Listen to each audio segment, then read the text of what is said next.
What's going on, guys? Aarava here, and welcome to a brand new video today. The last question mark challenge here at the Austrian Grand Prix. Obviously, Austria is the race that's up next in real-life Formula 1. It's actually tomorrow, as I upload this on a Saturday.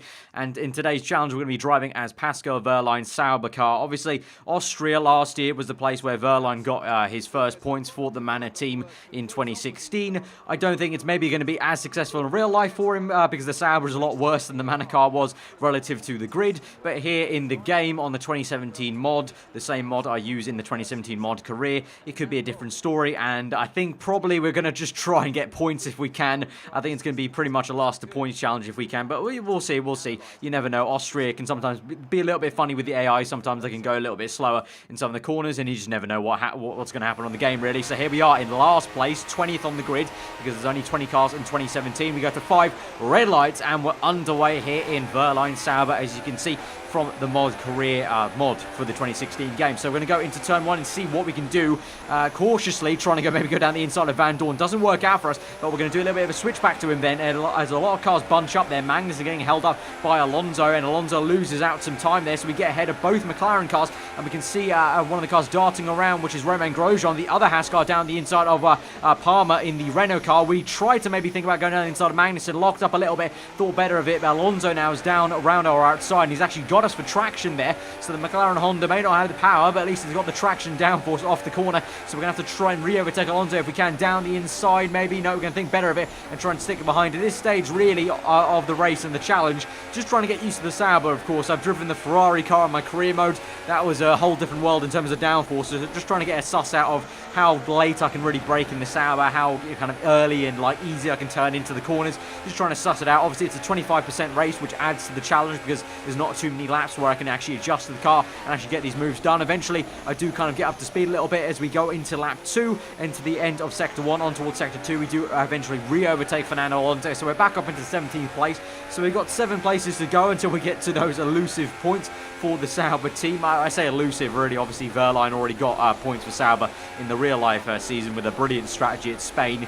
I think we may be trying a similar sort of strategy. Obviously, in Spain, real-life season, Wehrlein went very, very long on his set of tyres at the Spanish Grand Prix. That's maybe what we try here. If I can try and just keep the momentum up, try and overtake some cars here, but then go longer on these ultra softs. So we go down the inside of Kevin Magnussen, down the inside of turn 1, go side by side on the exit. He's still there on the left-hand side. Remember, the Sauber using an older power unit compared to these cars, so we're going to be a bit down on power, and Magnussen is going to come back at us. We squeeze him a little bit of a contact made there as the hand of anger goes up on the left-hand side, but locking up a tad, but into sector 2, that is going to be P16 taken, but yeah, I think that's going to be how we tackle this race, maybe. You know, we're up to the P16 already. We've got a bit of clean air ahead of us as Magnussen actually comes and tries to close it back up to us. But if we can just try and overtake a few more cars, get to around, I would say, I don't know, P13, maybe ideal, and then just go really long into the Grand Prix. Maybe try and go, I don't know, even like lap 14 perhaps, so we could even try it on the Ultra Softs, and then pit in quickly for a quick set on the Super Soft tyres, and that may be the way to go on towards lap 4 down the end, again in the same place basically, where we're able to make so many moves here at Austria. As we climb up the hill to the end of sector 1, try to go down the inside of Romain Grosjean. Grosjean, unlike Magnussen, puts up a bit more of a fight in a straight line with DRS, obviously off the back of the next car, which is Palmer in the Renault. We get a little bit of contact on the exit, but that's fine. We're up into 15th place then. So now, speaking of Palmer, we can try and close up to him, and hopefully that should be a pretty easy move in the Renault. And then up ahead of him, I think, is the Toro Rosso of Daniel Kvyat, if we can get him. But 4 laps gone and up to 15th place. So about, I don't know, a place a lap, I guess you could say, on average. So pretty decent pace, I think you could say, in the Sauber car. Our teammate Ericsson is still down in the last place.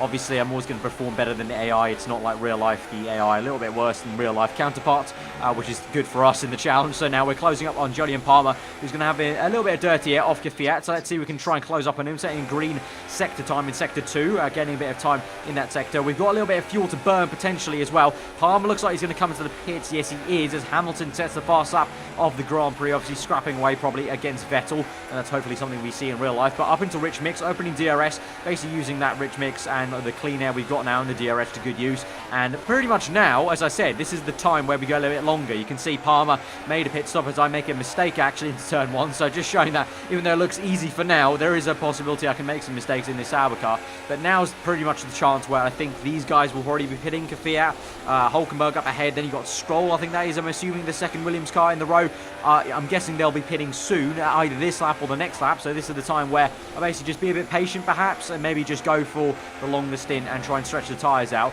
And we'll see, maybe we can make one more overtake as we close up quite rapidly actually to Heikki Fiat. He's got the straight line speed, but may not have the downforce through the corner. So let's see, maybe through the next right-hander. Generally quite bad for the AI, as we can see Hulkenberg comes in pits. That's going to help us out because Fiat goes very, very slow because he has to slow down for Hulkenberg. We go side by side through the final corner, opening DRS, but even with that, the Toro Rosso comes back at us then. So the Toro Rosso with the Renault engine, the 2017 Renault engine, able to out-drag us in a straight line with our 2016 Ferrari engine, though we do a lovely little switchback move to try and get some good traction. So now as we climb up the hill down towards the end of Sector 1, Fiat, it's a drag race. We're neck and neck right now, side by side. He's going to have us, but under braking, can I get this? Hopefully so. We're going to try and squeeze him out into the exit of the apex, a little bit over the curb and cutting the corner a tiny bit, but it's fine. And we're up into P5 now on lap 8. So pretty damn good progress. Obviously, we've jumped up a lot of positions because people have made their pit stops, and actually it's not over yet because Fiat comes back at us now down the inside, slowly does it, locking up a little bit on the right tyre, but it's fine. We just eke it out, and now hopefully, fingers crossed, I think that may be the move. Cautiously, I'm going to say I think that's the move done there, but Fiat, probably the only driver so far this afternoon, that's given us really a big fight now as we move on now towards lap 9. This will be, and we'll climb up some more positions up into what will be now P2. So Esteban Ocon, it looks like, I think is the one in first place as Massa just comes out the pits with Fiat still staying out with me, I think, there in third place. So Ocon and me and Fiat are the only guys right now at the moment staying out till at least lap 10 at the moment. We've got DRS open on Ocon, so we closed up within 1 second to the Force India Frenchman. And can we try maybe actually make a move potentially? We're going to close up quite a lot. I tried to think about the move, not going to work out. I think obviously it's a Force India, it's going to have a lot more downforce than I do, so even if I pulled off the dive bomb, I probably wouldn't have been able to actually make the move work on the exit of the corner. He would have out-tractioned me, so I just try and stick behind. But now actually through the second sector, actually we are going down the inside, so actually it's got me thinking maybe his tyres are completely going off. At this stage I think it's probably wise for me to make my pit stop, because if Ocon's holding me up here, if he's going to go on for one more lap, there's no point being held up. That's the whole point of this strategy, is that you go out in clean air, you don't lose time behind cars, and you're going at your pace. So I've pit in now because Ocon has continued on for one more lap, so there's no point to really go on for any longer. So we'll come in and basically it'll be well, fingers crossed that we basically come out near to P10. I think if we come out any lower than P14, I think it's going to be a struggle that we get top 10 here with the Sauber. Onto the set of super soft tyres. The soft tyres probably not even being used for this race. Probably not only in this game race, but also in real life as well, you must say. Because I think in real life, I think like there's only been 3 or 4 sets of soft tyres being taken, and obviously most of those will be used in practice. So we do come out, and actually I got it bang on there. We come out in 14th place, so it's okay, it's manageable. I think we could still be on for the points, the elusive Sauber points with Wehrlein. You can see there Stroll and Perez go side by side, and Palmer caught up in that as well. So those two want to have a fight there, then we could use that to advantage to close up to them. And so with that, as we move on to the same area of the track on lap 12 now, we're closing up to Julian Palmer. He's got DRS wide open, and you can see with us with DRS as well, you can see the speed difference between the Renault car and ourselves in terms of just a straight line. But in the corners, different matter. We're going to make a huge dive bomb down the inside of Palmer, and I felt confident about that, well, because it's Palmer, and so we made the move. We're up into 11th place, so pretty easy. He's going to actually maybe have a look down the inside in the mirrors there. You can see on the left-hand side.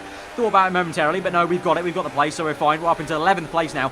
1 place off those points, and that's Lance Stroll up ahead. That separates us between those points, and unfortunately, it takes to lap 15, and we're still pretty much in the same distance, actually. The dirty end, pretty much all the cars equalising in terms of pace. We're unable to make the move, but then you saw there, just on the message screen, Valtteri Bottas out of this race as he goes down the main straight. He's chasing Kimi Raikkonen, and he's got one of the Red Bull cars behind him. Engine failure for him, so that is actually going to help us out a treat. And actually, in reality, that may be how Wehrlein or Ericsson get points in the real-life Grand Prix. A little bit of luck, obviously, potentially, if some cars go out the Grand Prix. You never know. I don't want to jinx it, but you never know. Vettel, Hamilton, oi. But, you know, if one of the top cars goes out, that's how maybe Wehrlein or Ericsson get some points in this race. Maybe McLaren as well. That's how they're going to capitalise, obviously. In 2016, we had a bit of a crazy race at Austria, obviously, with Vettel going out. We had all that crazy qualifying with the rain. So you just never know around Austria. It's one of those very how do you say it, like very topsy-turvy ones. You can't really predict it too many times around here. So yeah, that we're going to get into 10th place. We're already into 10th place.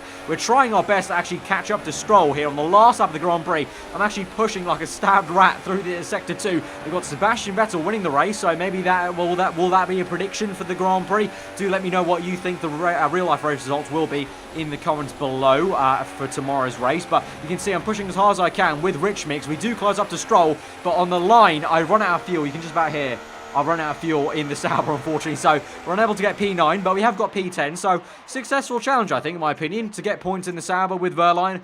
I don't know, he's hoping that Wehrlein can kind of match what he did in 2016 with the Manor and get some more points for him this season. Obviously, it's kind of mad, actually, that he's already got points in the season at Spain. But, yeah, he's done a fantastic job, and he's hoping he can do another one at Austria. But Sebastian Vettel has won this one from, I believe it was Lewis Hamilton in this race, and then Kimi Raikkonen. So, as I mentioned, do let me know your predictions in the comments below. But that's been this video, guys. If you have enjoyed the challenge, hit that like button. If you do end up trying out the challenge for yourself, if you do have the 2017 mod or anything like that on PC, on F1, do let me know how you get on, maybe, if you do want to fancy trying the challenge yourself. And yeah, if you did enjoy it, again, hit that like button, let me know what you thought. If you're new around here, then do get subscribed for weekly Formula 1 content. I've been aarava, have enjoyed the rest of the day, and I will see you guys next time, and hope you guys enjoyed tomorrow's Austrian Grand Prix. Obviously, there will be a podcast as usual, so I'll see you guys then. Goodbye.